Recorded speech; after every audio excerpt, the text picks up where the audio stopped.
Hey everyone, welcome back to the Athlete CEO podcast. I'm your host, Erik Averill. I'm the co-founder of AWM, where we help our clients unlock the full potential of their wealth for maximum impact.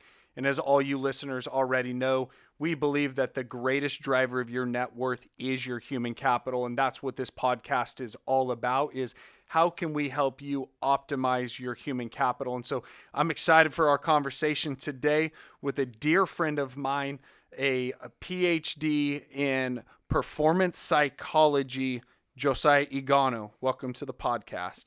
Thanks for having me, man. I'm excited to be here. Yeah, Joe owns and runs all things performance. And by way of background, first and foremost, he knows what it's like to be an elite athlete. We first met when we were both college athletes at Arizona State.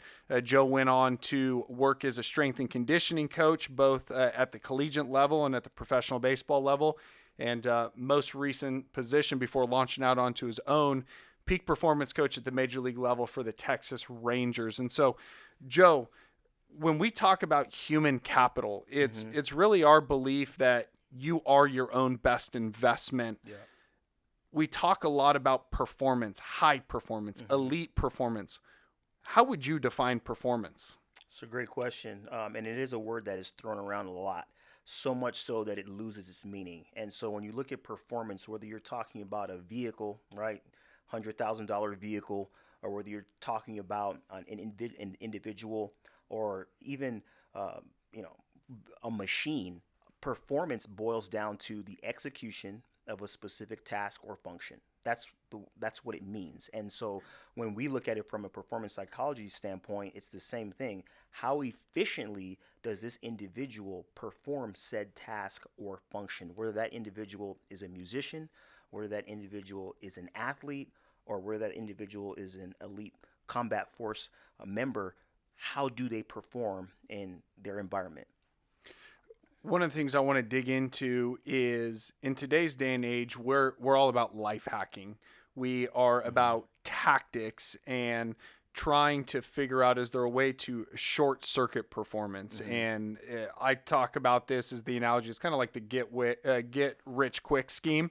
What we always tell people is, if it was easy, every wealthy person would do it. Yeah. So that next multi-level marketing scheme, you should probably just pass on. Yeah. But I feel like we're seeing this a lot in the self-help, personal development world of life hacking, and why I'm excited to have this conversation of why we wanted to make this a mainstay on the podcast.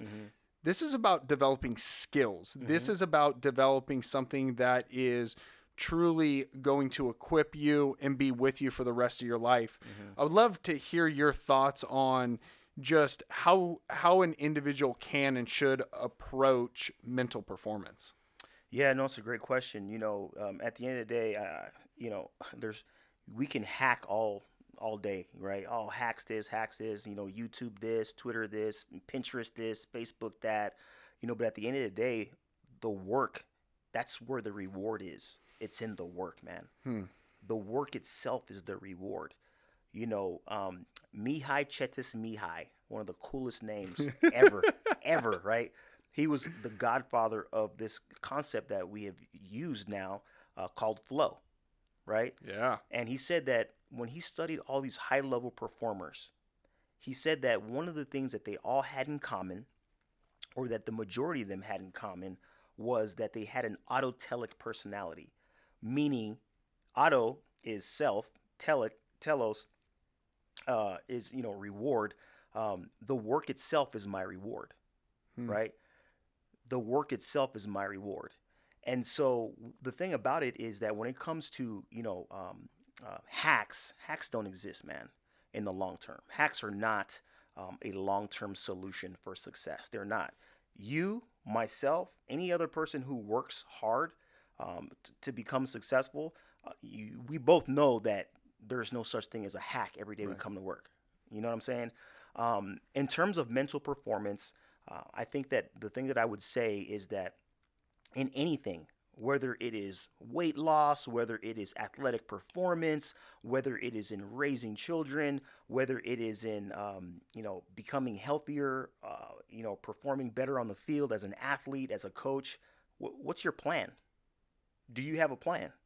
I think that's the very first question that everyone needs to ask themselves is, do I have a plan?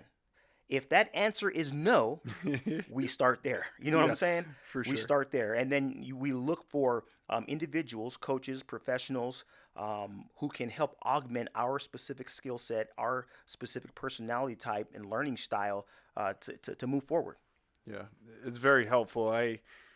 I'm processing even the way that I approach performance on my own, and I have this roadmap. As a former professional athlete, from the way I was trained to approach my strength and conditioning, or Mm-hmm. my nutrition, or now as a certified financial planner, what we do with our clients every single day, we Mm-hmm. first sit down and try to understand what are the outcomes, what's the life you envisioned, and then what is the plan to move you from, Yeah. all right, assessing where you're at today, where do you need to get to, and what's the roadmap from point A to point B? Because something you had said on a previous podcast is like, everybody actually has a trajectory that they're on. You're just probably going to arrive at the wrong destination because Mm-hmm. you haven't defined where you wanted to go. And so one of the things that we talk a lot about here at AWM when it comes to your financials is, are you blocking and tackling the foundational things of just wise money management?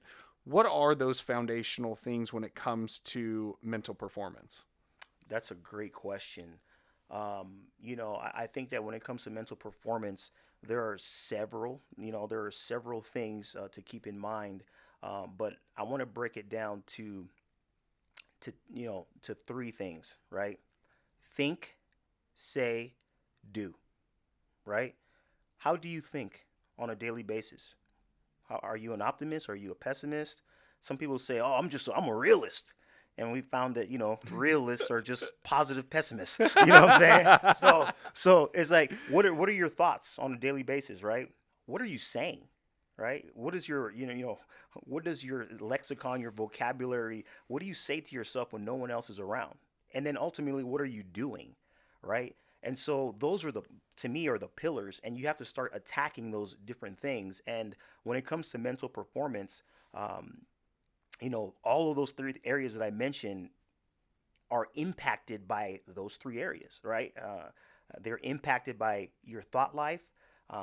They're impacted by what you say to others and what you say to yourself, and they're impacted by what you're doing, if that makes sense. Yeah, it makes a lot of sense. And listeners, this is exactly why I wanted to have Josiah on this, because as we think through peak performance and we think through optimizing your human capital, it's developing these skills. And you've been so gracious to be willing to include in the show notes. Josiah is going to include some of his guides and his workbooks on tackling some of that stuff. So thank you. I mean, the all things performance content and library of tools and tactics is incredible. One of the things I would love to hear is just, how do I implement that on a practical standpoint? Where do I start on the think, say, and do? What's something that I could start doing tomorrow to help me process those three areas? Wow. I think, and I don't mean to be a generalist here, but I think the big thing is, to find out what it is that you want to accomplish, right? So, what are your goals? Like, what do you want to learn? One of the very first questions that I ask any player, any individual that I work with is, what are your goals? What do you want to do, right? Some people are they're really concerned about their emotions, right? They're managing their mood, emotions, and feelings.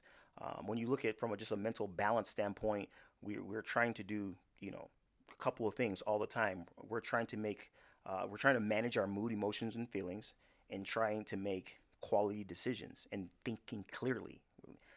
Those areas, thinking clearly, making these quality decisions, and managing our mood, emotions, and feelings is something that all of us are doing on a daily basis. And so, you know, for me, I would definitely look at your goals. What is it that you would like to do? Um, It's a very you asked me a very general question, but that's what I ask everybody when we first start. What are your goals? And then from there, we can take the science, we can take the methods, we can take the research, we can take the tools, we can take the applications that exist for what you want to do, and apply them. You know what I'm saying? And then afterwards, with your permission, I would ask, hey, do you mind if I share something in the literature about this? Hey, have you ever thought about this? Hey, can I recommend to you this? And I think that is the biggest thing. And Erik, I'll tell you this: so many players that I've worked with and staff members, you know what they tell me? To your question, they're like, "Man, I never even knew about this stuff. I didn't know that this stuff existed." Yeah. And then you hear from a lot of older players and coaches and staff members that I've worked with over the years, and they all say the same thing. Either like, "Man, I wish this was around when I was playing." And so for me, when I hear you ask me that question, that's the very first thing that I would do, is I would say, hey, what are your goals? And then as we continue to build around that, I would start to, give you little carrots here and there in terms of things that exist in terms of mental performance. Yeah, it's helpful, and I'm excited. The reason we want to have this mainstay pillar on the podcast is exactly what you said. I take for granted, coming from an elite professional athlete world, that what you do is a normal part of the conversation. Mm-hmm. But for much of the world, it's not. And so as I sit in conversations up in the valley and we're meeting with founders or we're meeting with investors, they're really struggling with the same questions. How am I at the top of the game? A lot of them are former professional or collegiate athletes. And so there's this desire to win, yet there isn't this skill set of, how do I do these things? How do I manage being a father or a mother? How do I manage being a friend in a social life and the demands of, I actually really love my work. So it's not a work-life balance thing, because it's actually, this is a priority. I just don't know how to optimize. And so that's really the goal with this session and with this podcast, is to have Josiah on here every other week, providing practical information that you can implement to increase the greatest driver of your net worth, which is your human capital. And so make sure that you head over to the show notes, athleteceo.com, pick up the resources that Josiah and All Things Performance has been so kind to share with us. And until next time, stay humble, stay hungry, and always be a pro.